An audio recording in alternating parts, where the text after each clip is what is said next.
সম্মানিত ভিউয়ার্স, আসসালামু আলাইকুম।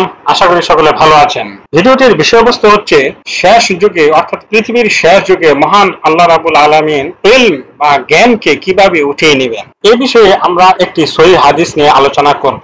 হাদিসটি মিশকাত শরীফের 206 নম্বর হাদিস, ইলম বা বিদ্যা অধ্যায় থেকে নেওয়া হয়েছে। বিদ্যা অর্জনের প্রতি উৎসাহিত করা সর্বযুগের চাহিদা। মূর্খদেরকে নেতা হিসেবে গ্রহণ করা মোটেই সমীচীন নয়। বিনা ইলমে ফতুয়া দাতাদের বর্জন করা উচিত। এমনকি যারা কোরআন সুন্নাহর ইলম ছাড়া ফতুয়া দিবে তারা নিজেরা পথ ভ্রষ্ট ও অপরকেও পথ ভ্রষ্টকারী হবে। প্রিয় দর্শক, আপনারা যদি ভিডিওটি শেষ পর্যন্ত দেখতে থাকেন তাহলে আপনারা একটি সহিহ হাদিসের আলোকে জানতে পারবেন মহান আল্লাহ রাব্বুল আলামিন পৃথিবীর শেষ যুগে কিভাবে ইলম বা জ্ঞানকে উঠিয়ে নেবেন। তাহলে ভিডিওটি শুরু করা যাক। জলিলুল কদর সাহাবী হযরত আব্দুল্লাহ ইবনে আমর রাদিয়াল্লাহু তাআলা আনহু হতে বর্ণিত, তিনি বলেন, আমাদের প্রিয় নবীজি হযরত মুহাম্মদ মুস্তাফা সাল্লাল্লাহু আলাইহি ওয়াসাল্লাম বলেছেন, শেষ যুগে মহান আল্লাহ রাব্বুল আলামিন ইলম বা জ্ঞানকে তার বান্দাদের অন্তর হতে টেনে বের করে উঠিয়ে নেবেন না, বরং জ্ঞানের অধিকারী আলিমদেরকে দুনিয়া হতে উঠিয়ে নিয়ে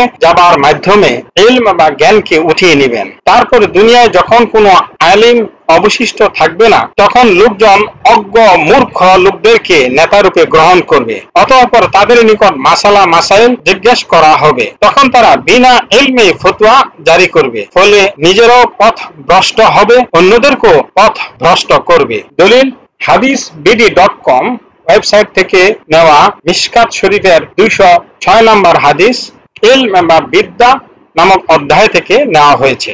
এই হাদিসটি সহিহ বুখারী শরীফের 100 নম্বর হাদিস, সহিহ মুসলিম শরীফের 2673 নম্বর হাদিস। সম্মানিত ভিউয়ার্স, আমাদের সকলের উচিত পৃথিবী থেকে ইলম বা বিদ্যা উঠিয়ে নেওয়ার আগেই আমাদেরকে ইসলামী শরীয়তের প্রকৃত জ্ঞান আহরণ করা উচিত এবং সেই অনুযায়ী আমল করা উচিত।